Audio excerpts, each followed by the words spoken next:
remember when Bibles were like this in homes and in churches. Every church had a Bible like this. Every Christian family had a Bible like this, and they put their family genealogy, the weddings, baptisms, and burials. It was all put inside the Bible, and you passed it down generation to generation. This particular Bible was published in 1905. Now, the reason I brought it out is that I want to show a map that's in this Bible. Now, mind you, the Scofield Bible was not published until 1913. Right. And I have in my office an original 1913 Scofield, which was the introduction of the Zionist Masonic heresies about a future state of Israel and separating the church from Israel and all that rapture stuff. That's where it came from. It was a Masonic Zionist heresy that was introduced into the American churches in 1913. This is a 1905 Bible. Pre-Scofield. Pre-Scofield, with no Scofield notes in it. So, you open it up, and this is on page 13. I mean, this thing's big. I want to show you. Here is a map of the Holy Land. And it says, what? Oh, Palestine of the Holy Land. They misspelled Israel. No. Palestine. Palestine. Huh. And all these Christian Zionists that tell me, Rick, there's never been a Palestine. All right, so here's a still. There it is. Let's zoom in and show you here. Yeah. So, yeah, you hear these people like John Hagee, there's never been a Palestine. Well, look at this Bible map from 1905. And most Bibles, yes, from then had a map of Palestine. And Palestine is in the Bible itself, in the Old Testament.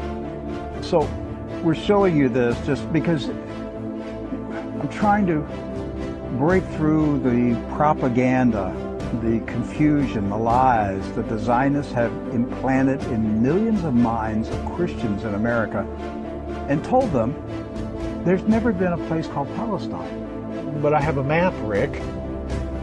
Right there it is. So, with that in mind, do you know who lived in Palestine? Palestinians? Palestinians. I got that one right.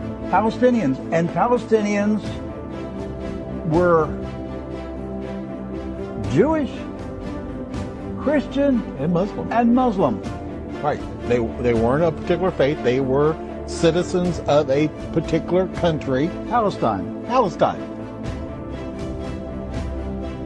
They were all Palestinians. Yes.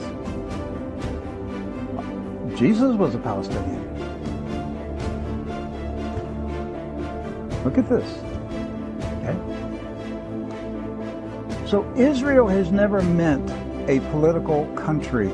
It's always meant the people of God. Yes. The called out ecclesia, the people of God. That's what Israel means. It's not a political country. With that in mind, we're going to show you some of the scenes of the violence that's taking place in Palestine this week, because here's what's happened.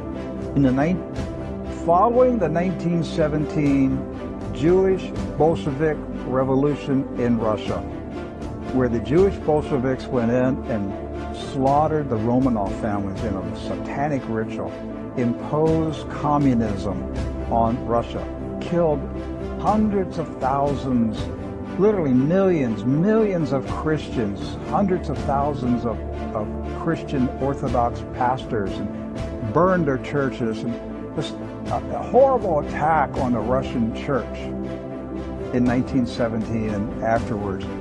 Then they began to infiltrate Palestine in the 1920s and the 30s. In the 1930s, there was a congressman in Texas, Lyndon B. Johnson, and he was smuggling guns and rockets and grenades from Texas to Palestine, putting them in the hands of the Jewish communist terrorists that were infiltrating Palestine. There was no Israel, no state of Israel. It was Palestine. And they crow about that. That's not a conspiracy theory. That's right from the Lyndon B. Johnson Library. The crates were marked Texas grapefruits.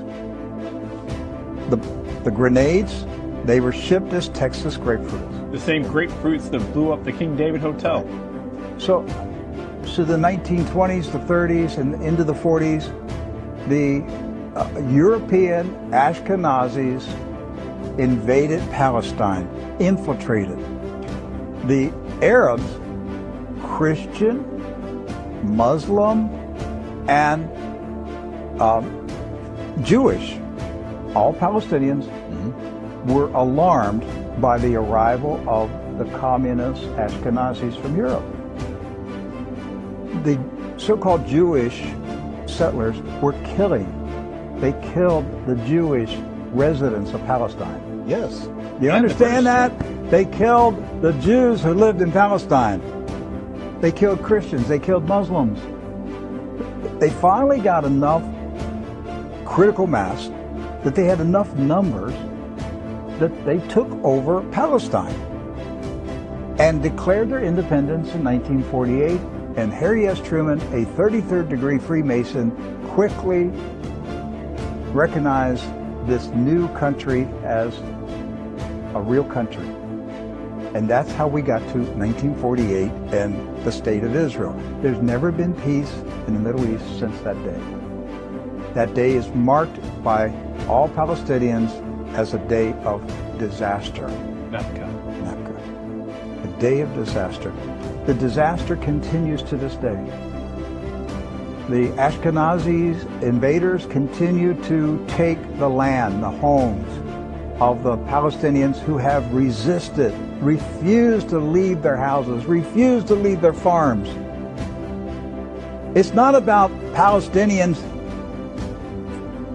trying to chase out Jews.